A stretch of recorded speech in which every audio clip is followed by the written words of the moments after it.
ये लड़ाई बहुत ही एक फाइनल राउंड में दाखिल हो गई है। ये लोग, ये जो टाउट है, ये कितने बेगैरत हैं। हाँ, और ये घटिया और मकरू नीच किस्म की कैंपेन चलाना, तो ये बेगैरती की सारी हदें छू रहे हैं ये टाउट जो है। कि जहांगीरी साहब तो इस्तीफा नहीं देने जा रहे। उन्होंने सुप्रीम कोर्ट में भी कहा था कि वी विल फाइट, धरना देने की जरूरत है सुप्रीम कोर्ट के अंदर। इस वक्त एहतजाज करने की जरूरत है। इस वक्त जस्टिस जाहिया खान को ये कहने की जरूरत है कि सुप्रीम जुडिशल काउंसिल का इजलास बुला के और झूठी जो कंप्लेंट्स हैं जजेस के खिलाफ वो डिसमिस करें। और मियां साहब ने तो इस वक्त इस हद तक फैसला कर लिया है कि अगर आज एस्टैब्लिशमेंट कहती है कि मरियम नवाज को और शहबाज शरीफ को निकाल देती है तो उनको जरूरत ही नहीं पड़ेगी, वो उससे भी ये बताएंगे कि आप लोग रिजाइन करते हैं, वो दोनों रिजाइन कर देंगे।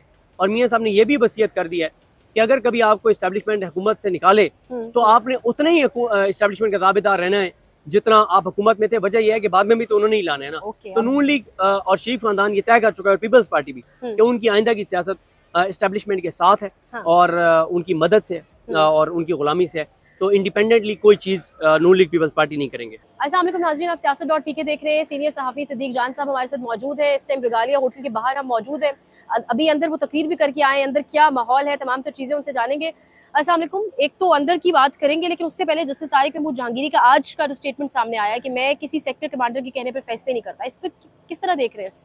देखें, बात यह है कि जस्टिस तारिक महमूद जहांगीरी साहब हों, जस्टिस सरदार एजाज इसा खान साहब हों, जस्टिस अमर रिफत इम्तियाज़ साहब हों, जस्टिस मोहसिन अख्तर कियानी साहब हों, इन तमाम जजेस को आप जितना अप्रिशिएट कर सकते हैं एज ए पाकिस्तानी आपको करना चाहिए। ये जज जिस जुर्रत, बहादुरी और दलेरी के साथ जिस तरह से इस निज़ाम के साथ लड़ रहे हैं, अपने हलफ से वफाक कर रहे हैं, पाकिस्तान और पाकिस्तानियों के लिए खड़े हैं, तो ये इनकी बड़ी हिम्मत है, बड़ी जुर्रत है। एक ऐसे जबर के माहौल में जब आपके सामने है कि कोई एक लफ्ज़ नहीं बोल सकता जो मैटर करने वाले लोग हैं। और आप देखें ना कि इस वक्त अदलिया के अंदर यानी कुल मिला के कोई 200 से 250 तो आला अदालतों के जज हैं, और यानी सुप्रीम कोर्ट और हाई कोर्ट के मिला के 5 हाई कोर्ट्स के। और आप इसी तरह से देखें कि डिस्ट्रिक्ट जुडिशरी के अंदर सैकड़ों जज हैं। आप इन सबको मिला के देख लें, इस वक्त 5 ही जज हैं जो आपको सबसे ज़्यादा जिनमें उम्मीद नजर आती है। और आप फिर अप्रिशिएट कीजिए जस्टिस समन रिफत इम्तियाज़ साहबा को कि जस्टिस समन रिफत इम्तियाज़ साहबा जिस तरह से आज भी वो तारिक महमूद जहांगीरी साहब के साथ खड़ी थी और उन्होंने उनके साथ पेश हुई, क्या बात है। तो बाकी बात यह है कि जहांगीरी साहब जो है वो इस लड़ाई को बहुत आगे ले गए हैं और उन्होंने आज बता दिया है कि वो पीछे नहीं हटेंगे। और आज एक बात तो साबित हो गई है ना, यानी इन 2 जजेस की हद तक जो इस वक्त सबसे ज्यादा जाहिर है एक्सट्रीम फैसला आया हुआ है जहांगीरी साहब के खिलाफ कि जहांगीरी साहब तो इस्तीफा नहीं देने जा रहे। उन्होंने सुप्रीम कोर्ट में भी कहा था कि वी विल फाइट, और नजर आ रहा है कि वो लड़ रहे हैं। और आज मैं समझता हूँ कि बड़ा अप्रिशिएट करना चाहिए कराची के वकला को, कि जिन कराची के वकला ने आज जहांगीरी साहब का जो साथ दिया, जहांगीरी साहब के साथ जो पेश हुए, और समर रिफत इम्तियाज़ साहब भी साथ थी, और जिस तरह से उन्होंने जो कंप्रोमाइज जज है उनके खिलाफ नारे लगाए, और जिस तरह से वकला ने जहांगीरी साहब के हक में नारे लगाए, तो ये बहुत ही जबरदस्त है। देखें, 17-18 साल बाद ये मौका आया है कि जेन्युइन वकला तहरीक का आगाज हो सकता है। आपने अभी मुझसे पूछा कि हम रिगालिया होटल खड़े और अंदर इस वक्त प्रोग्राम हो रहा है। बिल्कुल। देखें, इस वक्त तक जो वकला क़यादत का जो लाएअमल है, मुझे तो वो होम्योपैथिक नजर आता है। सही। देखें, जो इस वक्त जिदोजहद, जो जंग, जो लड़ाई चाहिए, वो लड़ाई, वो जिदोजहद, वो जंग करते हुए मुझे नजर नहीं आ रहे वकला की क़यादत। और यंग वकला अगर आगे बढ़ जाते हैं, आगे निकल जाते हैं, तो फिर कोई होप है। क्योंकि देखें ना, अभी ये कह रहे हैं कि 11 अक्टूबर को एक कन्वेंशन होगा लाहौर में और एक कन्वेंशन उससे पहले इस्लामाबाद में होगा। देखिए, इस वक्त कन्वेंशन की जरूरत नहीं है, इस वक्त धरना देने की जरूरत है सुप्रीम कोर्ट के अंदर, इस वक्त एहतजाज करने की जरूरत है। इस वक्त जस्टिस जाहिया खान को ये कहने की जरूरत है कि सुप्रीम जुडिशल काउंसिल का इजलास बुला के और झूठी जो कंप्लेंट्स हैं जजेस के खिलाफ वो डिसमिस करें। इस वक्त जरूरत है कि आप जजेस को कहें कि इंट्रा कोर्ट अपील लगाएं 5 जजेस की जो दरखास्त आपने सीनियरिटी वाली और जजेस ट्रांसफर वाली मुस्तरद की, आप जहांगीरी साहब का केस लगाएं, आप ये 5 आजाद जजेस का केस लगाएं। इस वक्त जरूरत ये कहने की है। भाई, बात यह है कि आप कन्वेंशन कर रहे हैं। मैंने अंदर एक मिसाल दी है कि आपका कोई अपना अजीज, आपको कोई अपना जिसको जो जिंदगी और मौत की कशमकश में हो, उसको ब्लड चाहिए हो, और आप ब्लड उसको देने की बजाय आप किसी ठंडे कमरे में बैठ के बात कर रहे हो, यार बंदा बड़ा शानदार है, बातें बड़ी अच्छी करता है, मुस्कुराहट की तो क्या ही बात है, कपड़े बड़े शानदार पहनता है, ओ यार इन बातों की जरूरत नहीं है। वो जिंदगी और मौत की कशमकश में है। अदलिया की आजादी इस वक्त जिंदगी और मौत की कशमकश में है। आपको तो वहां पे आज एहतजाज करना चाहिए था। आपको इवेंट सुप्रीम कोर्ट के हाथ में रखना चाहिए था। आपको आज कमरा अदालत नंबर 1 में जाना चाहिए था। आज आपको हाजी अमीन की अदालत में जाना चाहिए था। आप इस वक्त चार्ज माहौल है, वकला के इलेक्शन हो रहे हैं। कहीं पूरे मुल्क में आपने देखा है कि कोई वकला की कोई वीडियोस आ रही हो, कोई एहतजाज आ रहा हो, कोई बात आ रही हो? नहीं। तो ये वो चीजें हैं जिसपे मैं समझता हूँ कि बड़ा एक वकला का इस वक्त बड़ी एक कंप्रोमाइज वकला की लीडरशिप भी नजर आती है। अगर ये वकला की लीडरशिप जो कि जेन्युइन लोग हैं, एतजाज अहसन साहब बैठे, सलमान अकरम राजा साहब बैठे, अब एतजाज अहसन साहब और सलमान अकरम राजा साहब जो हैं, इन पे आप बाकी बात कर सकते हैं, इनकी किसी बात से आप इख्तलाफ कर सकते हैं, लेकिन एतजाज अहसन साहब हो या सलमान अकरम राजा साहब हो, ये कंप्रोमाइज नहीं है, ये चाबी वाले खिलौने नहीं है, ये दलेर लोग हैं, ये बहादुर लोग हैं। इनको निकलना होगा, लीड करना होगा, लतीफ़ खोसा साहब समेत इन सारों को, इनको निकल के इनको लीड करना होगा और इनको जो है वो नौजवान वकला को अपने साथ निकालना होगा, क्योंकि टाइम ज्यादा नहीं रह गया। आगे 27 आईनी तरमीम आ रही है, जी। अगर ये रास्ता नहीं रोकेंगे इस सबका, 27 आईनी तरमीम आएगी, ये 5 जजेस यहाँ से ट्रांसफर हो जाएंगे और सुप्रीम कोर्ट के जजेस को भी एक्सटेंशन मिल जाएगी, उनकी रिटायरमेंट एज बढ़ जाएगी, तो चीजें बहुत खराब हो जाएंगी। सेक्टर कमांडर का जो जिक्र किया है तारिक महमूद जहांगीरी ने, क्या वो बताना चाह रहे हैं, आप कह रहे हैं बहुत आगे निकल गए, आगे चल के बता सकते हैं कि वो कौन कौन से जजेस हैं जिन्होंने वाकईतन सेक्टर कमांडर्स के कहने पर फैसले सुनाए? ये उनको बताने की जरूरत नहीं है, अच्छा, ये पूरे पाकिस्तान को पता है, सही, ये आपको और मुझे भी पता है।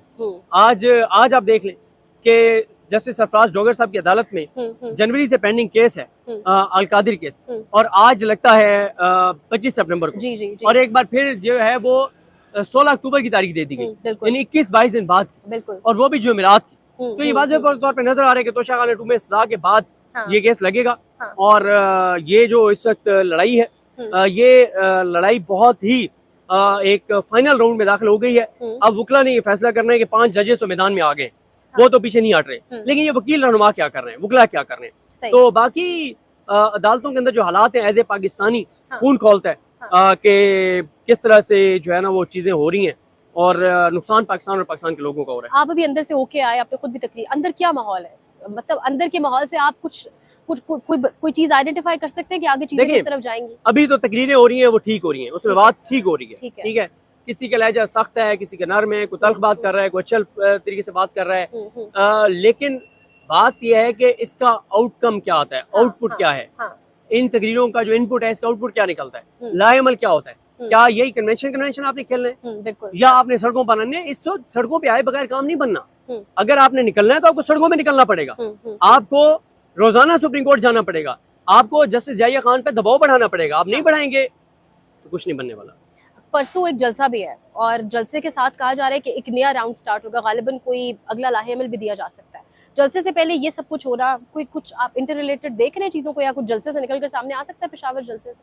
देखिए, पेशावर जलसे में से भी कुछ नहीं निकलना, वो है बहुत इम्पोर्टेंट, कि वो इम्पोर्टेंट इसलिए है कि अगर तो निकलने से मुराद यह है कि अगर वहाँ को बड़ा ऐलान हो जाता है, यानी अगर ऐलान हो जाता है कि हम कौमी असम्बली से निकलने का ऐलान करते हैं, तो ये बड़ी चीज़ होगी। लेकिन अभी एक चीज़ उसमें इम्पोर्टेंट है, और वो ये है कि इमरान खान बार बार कह रहे हैं कि लोगों को बताएं कि मैंने लोगों को बुलाया है, मैंने लोगों को पुकारा है, मैं लोगों को बुला रहा हूँ।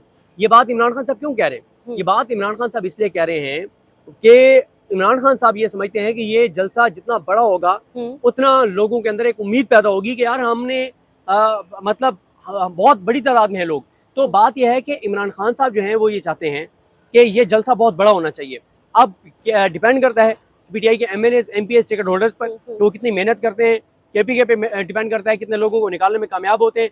तो अगर ये जलसा बड़ा होगा, ज़ाहिर है इसका इम्पैक्ट तो आएगा, इसके असरात तो आएंगे, लेकिन इसके नतीजे में एक चीज़ तो अचीव हो जाएगी कि अगर तादाद ज़्यादा होगी तो अचीव हो जाएगी कि उसका इम्पैक्ट तो आएगा। दूसरा यह है कि अगर वहाँ पे कोई बड़ा ऐलान हो जाता है, यानी कोई लॉन्ग मार्च का ऐलान हो जाता है या असेंबली से निकलने का ऐलान हो जाता है, तो वो एक आप कहेंगे कि एक और बड़ी चीज़ थी। जो जलसे का मकसद खान साहब ने कहा था ड्रोन्स के खिलाफ बात करें, ऑपरेशन के हक में मैं नहीं हूँ, वो तकरीरें आपको लगता है स्टेट से होंगी खुले अल्फाज में कि केपी हुकूमत इस ऑपरेशन के साथ नहीं खड़ी, या गंडापुर साहब खास तौर पे तकरीर करेंगे? देखें, बाकी लोग तो करेंगे, अब गंडापुर साहब करते हैं या नहीं करते ये वक्त बताएगा, बाकी लोग तो करेंगे, लेकिन बात वही है ना कि तकरीरों से बात आगे निकल गई है ना भाई, तकरीरों से आगे निकल गई है ना।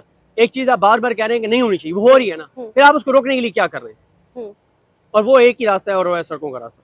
अच्छा, आज इमरान खान की पिटीशन भी एक गुम गई है, सलमान राजा साहब कह रहे हैं, मुझे वीडियो लिंक के जरिए पेशी थी, अचानक पता चलता है पिटीशन गुम गई है। अब ये सब जानते हैं गुमाई गई है, गुमी तो नहीं है, मतलब इससे वाज़ेह है कि वीडियो लिंक के जरिए मामला आगे चलेगा, जबकि उसकी ऑथेंटिसिटी कुछ भी नहीं है। देखें, वो बात यह है कि निज़ाम अपने आप को एक्सपोज कर रहा है ना। आप ने नोटिफिकेशन किया वीडियो लिंक का, और आप कर रहे हैं व्हाट्सएप वीडियो कॉल के जरिए उनका वो कर रहे हैं, आप ट्रायल कर रहे हैं। उस व्हाट्सएप वीडियो कॉल के ट्रायल को चैलेंज किया लाहौर कोर्ट ऑफ मिली बेंच में जी। और आपने क्या किया, उसके आप कह रहे हैं फाइल गुम हो गई, वो फाइल वो दोबारा दायर कर देंगे। लेकिन बात यह है कि फिर क्या हो जाएगा। आप अच्छा GH हमला केस में भी इमरान खान को सजा दे देंगे, फिर क्या हो जाएगा। भाई इमरान खान तो कहते हैं कि मैं तमाम जिंदगी जेल में रहने के लिए तैयार हूँ, उसको तो बाहर रहने की कोई जल्दी नहीं है, लेकिन उसके अंदर रहने से ये निज़ाम जो है, इस निज़ाम के साथ क्या हो रहा है, लोगों के साथ क्या हो रहा है, पाकिस्तान के साथ क्या हो रहा है, पाकिस्तान के इदारों के साथ क्या हो रहा है, ये इंपॉर्टेंट है। देखें, आपने इमरान खान के खिलाफ अदलिया को मैनेज किया, इमरान खान अंदर है, ठीक है, लेकिन लोगों का एतमाद अदलिया से उठ रहा है, लोग कानून हाथ में ले रहे हैं। ये नुकसान पाकिस्तान और पाकिस्तानियों का है, पाकिस्तान के इदारों का है, फ्यूचर का है, आने वाली नस्लों का है, तो ये नुकसान हो रहा है ना असल में। इस्लामाबाद हाईकोर्ट आज आप भी गए होंगे, कहा जा रहा है बिल्कुल छावनी का सा माहौल था वहाँ पे और मल्टी लेयर्ड सिक्योरिटी थी। ऐसा क्यों किया गया है? अगली बार तंग होके वहाँ कवरेज के लिए लोग ना पहुंचे या क्या वजह थी? इसकी सिंपल वजह थी कि आज कमरा अदालत में ज्यादा लोग ना पहुंचे और जस्टिस डोगर जो है वो बहुत आसानी के साथ नैब की सजा मानते हुए लंबी तारीख देते। इसके अलावा और कोई मकसद नहीं था। आखिर में थोड़ी एक दो सवाल हैं। लंदन प्लान सारे इकट्ठे हुए और वहाँ से निकल करके आएगा, वो तो एक अलग ही सवाल है, लेकिन अक्टूबर नवंबर से पहले इन सब का इकट्ठे होना, फिर ट्रम्प से मुलाकात, किस तरह देख रहे हैं इन चीज़ों को? देखें, ट्रम्प वाली मुलाकात भी कोई गैर मुतवक्के नहीं है। जाहिर है, जब हम उसको नोबेल प्राइज के लिए नामजद कर रहे हैं, जब हम उसको माइंस एंड मिनरल्स दे रहे हैं, जब क्रिप्टो में हम इन्वेस्ट कर रहे हैं और अमेरिका की तकरीबन तमाम बातें मान रहे हैं, तो उसके बदले में अगर उसने हमें मुलाकात ही नहीं देनी तो फिर क्या है? ये गैर मुतवक्के बड़ी बात नहीं है ट्रम्प का पाकिस्तानी वज़ीर-ए-आज़म से मिलना। दूसरी जहाँ तक बात है लंदन वाली, लंदन में कुछ भी नहीं चल रहा। मियाँ साहब सिर्फ इंजॉय करने गए हुए हैं, छुट्टियों पे गए हुए हैं, वहाँ कोई मीटिंग नहीं है, कोई मामला नहीं, कोई लंदन प्लान नहीं है, कोई नोटिफिकेशन वाला रोला नहीं है। मियाँ नवाज शरीफ साहब अब इस बात पर ईमान ला चुके हैं कि मुस्लिम लीग नून, शरीफ ख़ानदान और इनकी आने वाली नस्लों की जो वो है सियासत है, वो इस्टेब्लिशमेंट के साथ होगी और जो भी उस वक्त की इस्टेब्लिशमेंट होगी। और मियाँ साहब ने तो इस वक्त इस हद तक फैसला कर लिया है कि अगर आज इस्टेब्लिशमेंट कहती है कि मरीम नवाज को और शहबाज शरीफ को निकाल देती है तो उनको ज़रूरत ही नहीं पड़ेगी, वो उससे भी बताएंगे कि आप लोग रिज़ाइन करते हैं, वो दोनों रिज़ाइन कर देंगे। और मियाँ साहब ने यह भी वसीयत कर दी है कि अगर कभी आपको इस्टेब्लिशमेंट हुकूमत से निकाले तो आपने उतने ही इस्टेब्लिशमें का ताबेदार रहना है जितना आप हुकूमत में थे। वजह यह है कि बाद में भी तो उन्होंने ही लाना है ना। तो नून लीग और शरीफ खानदान ये तय कर चुका है, पीपल्स पार्टी भी, कि उनकी आइंदा की सियासत इस्टेब्लिशमेंट के साथ है और उनकी मदद से और उनकी गुलामी से है। तो इंडिपेंडेंटली कोई चीज़ नून लीग पीपल्स पार्टी नहीं करेंगे। अच्छा, अब ये जो एक्सटेंशंस वाला मामला चल रहा है DJI और फील्ड मार्शल का भी, उसके साथ कहा यह जा रहा है जो जल्दी केस लगा दिया गया, मुकर्रर कर दिया गया 26 में आई तरमीम का, अमीनुद्दीन खान साहब भी गालिबन किसी एक्सटेंशन की जानिब देख रहे हैं कि मैं सब कुछ कर रहा हूँ, मुझे भी कुछ नवाजा जाए। नहीं, अमीनुद्दीन साहब देखें वो एक कमज़ोर बंदे हैं और उनका कोई नहीं है। हाँ, वो एक और केस है जिसमें वो हुकूमत को के साथ बार्गेन कर सकते हैं, जो सुपर टैक्स वाला वो केस सुन रहे हैं। 1000 अरब से ज्यादा हुकूमत को मिलने हैं, यानी 4 अरब डॉलर के करीब हुकूमत को मिलने हैं। आप अंदाजा लगाए ना पाकिस्तानी कंपनी से। तो वो एक हो सकता है वो बार्गेन कर रहे हो कि तुम्हारे हक में 1000 अरब का 1200 अरब का फैसला दे देते और उसके बदले मुझे एक्सटेंशन दे दें, वो तो है। लेकिन बाकी अमीनुद्दीन साहब के पास क्या है? अमीनुद्दीन साहब का इस वक्त वही अदलिया में रोल है जो पाकिस्तानी सियासत में मियां नवाज शरीफ का है। मियां नवाज शरीफ के पास भी कोई ऑप्शन नहीं है, अमीनुद्दीन साहब के पास भी कोई ऑप्शन नहीं है, तो इसलिए वो कुछ भी नहीं कर सकते। जाते जाते फलक जावेद केस, उज़मा बुखारी ने प्रेस कॉन्फ्रेंस की, जिक्र किया उन्होंने आपका भी। उन्होंने कहा कि सिद्दीक जान और ये बहुत सारे लोग, कोई कह रहे हैं कि मुखबरी हुई है, कोई कह रहे हैं कि, तो यानी उन्होंने आपका जिक्र भी किया। अच्छा, मैंने उनका वो सुना नहीं, मेरे बारे में उन्होंने क्या जिक्र किया है? क्योंकि मैंने कहीं पे भी ये नहीं कहा कि वो कह रहे हैं आपस में सब लड़ पड़े, कोई कह रहे मुखबरी हुई है। अच्छा, मैंने फलक जावेद की गिरफ्तारी कैसे हुई, क्यों हुई, इस पे मैंने कोई भी मौक़िफ़ नहीं दिया, ना मेरे पास इन्फॉर्मेशन है। यानी मुझे ये तो पता है कि उनको उठाया गया और उनको यहाँ से इस्लामाबाद से लाहौर ले जाया गया, 2 दिन उनको किसी अदालत में पेश नहीं किया गया, बगैर वारंट के गिरफ्तार किया गया। लेकिन ये बातें तो मैंने ट्वीट की हैं, ये बताई हैं, लेकिन उनकी किसी ने मुखबरी की है, वो कहाँ रह रही थी, ये बातें नहीं पता। और देखें कितने ये लोग, ये जो टाउट है, ये कितने बेगैरत हैं कि ये सलमान अकबर राजा साहब का एक कह रहे हैं कि उनके फ्लैट पे वो रह रही थी, मतलब एक खातून है और उसका आप तल्लुक जोड़ रहे हैं सलमान अकबर राजा साहब से, जो एक इंतहाई मुअज़्ज़िज़ वकील भी हैं, बड़े अच्छे बंदे हैं। हम उनकी पॉलिसीज़ पे तनकीद करते हैं, आइंदा भी करते रहेंगे, लेकिन ये कहना कि उनके फ्लैट पे रह रही थी और ये घटिया और मकरूह नीच किस्म की कैंपेन चलाना, तो ये बेगैरती की सारी हदें छू रहे हैं ये टाउट जो है।